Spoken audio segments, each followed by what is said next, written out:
Nahuli sa entrapment operation ang tatlong namimeke ng mga dokumento at ID sa Bacolod City. Kabilang sa mga pinepeke nila ang mga health card. Makibalita tayo kay Erwin Nicavera ng GMA Bacolod. Kuhang-kuha sa videong ito ng City Legal Office ang bayarang naganap sa pagitan ng mga tauhan ng JMV Graphics and Prints at undercover agent ng pulisya sa Bacolod City. Nang makabayan, ibinigay sa police asset ang mga peking health card. Ito na ang naging hudyat para sa pag-aresto sa mga suspect.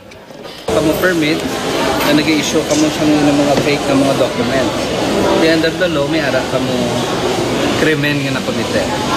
Inaresto ang magkapatid na Jo Marie at Andy Vagalon at ang isa pa nilang kamag-anak na si Jen Libod-Libod.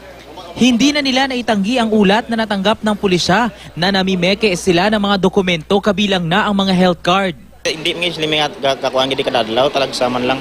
Ipindi mo lang mamo kay kisang ang mga customer kapapugo sabi nga mapahimo mo na. Kinumpiska ng mga otoridad ang mga peking dokumento at ilang kagamitan sa paggawa ng mga ito.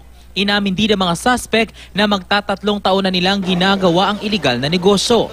Bukod sa health cards, gumagawa rin sila ng mga peking company ID.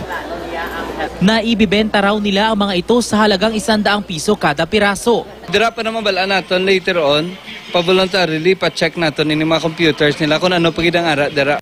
Matagal na rin umanong tinitiktika ng City Health Office ang naturang printing shop dahil din sa ulat ng pamimeke ng health cards. Kuhang-kuha raw ng mga namimeke ang pirma ng mga tauhan at opisyal ng Health Office.